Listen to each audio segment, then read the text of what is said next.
a doctor who killed 500 patients. Caught by one mistake, perhaps the world's biggest serial killer would have never been caught. Only he knew how to use a computer. Just imagine, a man who is killing people one by one. Yet he's also their friend, the town's most trusted name, and above all, a doctor.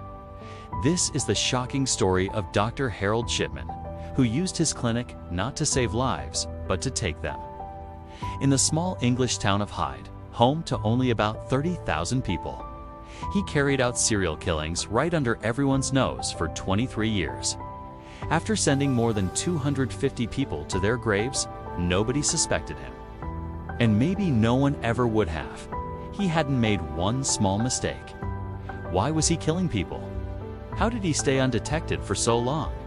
And what clue did the police find that exposed years of hidden murders in a single moment?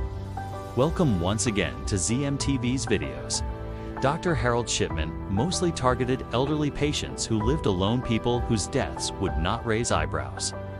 Shipman would give these patients extra time, visit them at home, listen to their problems, and make them feel valued. Many elderly patients trusted him so much that they even gave him their house keys. Because of this warm, caring image, he became extremely popular in Hyde. People believed he was a kind doctor who treated the elderly with care. But behind this facade, Shipman was collecting crucial information. Who lives alone? Who has money or property? Who visits them? Where their relatives live? Once he was confident, he would kill the patient by giving a lethal overdose of medication. And since his victims were over 80, no one suspected anything. For years, this continued. Not only was he never caught, no one even doubted him. Until he made a mistake. He began his career in the town of Pontefract, 70 kilometers from Hyde, working at a hospital. Then, in 1974, he moved to Todmorden as a general practitioner at the Abraham and Morley Medical Center. Here, he began prescribing unusually high quantities of pethidine, a strong painkiller that can be addictive. Shipman himself was addicted to pethidine. He prescribed it even when patients didn't need it, making them feel artificially better without realizing they were being drugged. Because of this, patients unknowingly became attached to him. Once caught, the hospital fired him and his medical license was almost canceled. But he narrowly escaped, spent a short time in a rehab center, and when people forgot the incident, he moved to Hyde in 1977. He worked as a GP, continued his drug habits, and quietly kept killing elderly patients whenever the opportunity arose. After opening his own clinic in 1993, the killings became more frequent. His reputation grew, and so did his confidence. In March 1998, Dr. Linda Reynolds, who worked across the street at Brooks Surgery, grew concerned.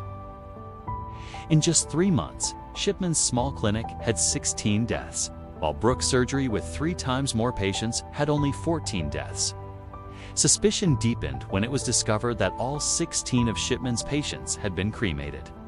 Whereas most Christians prefer burial, Dr. Reynolds reported her concerns to the Manchester coroner. She highlighted that most of Shipman's patients were elderly women found dead in their homes, often shortly after or during Shipman's visit. Their bodies were found sitting upright in chairs, fully dressed, which was unusual for sudden natural deaths. Although an investigation was launched, police found no solid evidence. The inquiry was closed after a month. When a patient died, Shipman himself signed Form B, declaring the cause of death. Form C, which needed a second doctor's signature, was usually signed by Shipman's friends, people who trusted him blindly. This way, he wrote false causes of death, recommended cremation, and ensured bodies were burned before anyone could question him. After the closed investigation, he killed 3 more people. Shipman's last victim was Kathleen Grundy, 81, a former mayor of Hyde. She died at home on the 24th of June, 1998. Again, Shipman was the last person to see her alive, and he certified her death as old age. Her daughter, Angela Woodruff, a lawyer, became suspicious when she received a strange will supposedly written by her mother. Leaving her house to Dr. Shipman, Angela didn't doubt Shipman just for being named in the will. Her suspicion arose because her mother owned 2 houses. Yet the will mentioned only one, meaning the writer didn't know about the second property. Only Shipman could have made that mistake. Angela went to the police, and a new investigation began. Kathleen's body was exhumed. Autopsy revealed high levels of diamorphine heroin in her system. When questioned, Shipman claimed Kathleen was a heroin addict and had written this in his new computer-based medical records. What he didn't know was that the computer automatically saved the last edited date, which exposed his lie. Police found the typewriter used to forge the will. The defective characters in the machine matched the flaws in the will. On the 7th of September 1998, Dr. Harold Shipman was arrested. After his arrest, many families came forward, finally able to voice their suspicions. Police investigated 15 more recent deaths. A clear pattern emerged: lethal diamorphine dose.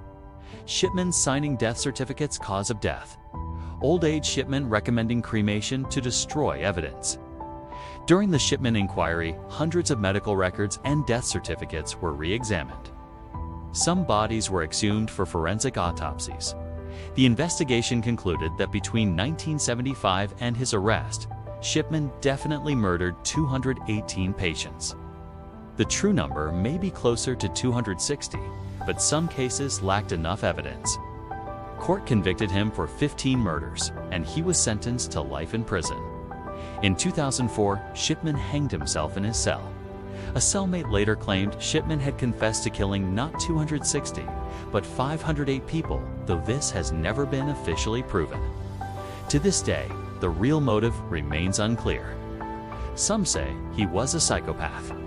Others believe he wanted money. Some think his own mother's death, when she was given morphine for cancer, pain-shaped his twisted obsession with watching patients die from morphine overdose.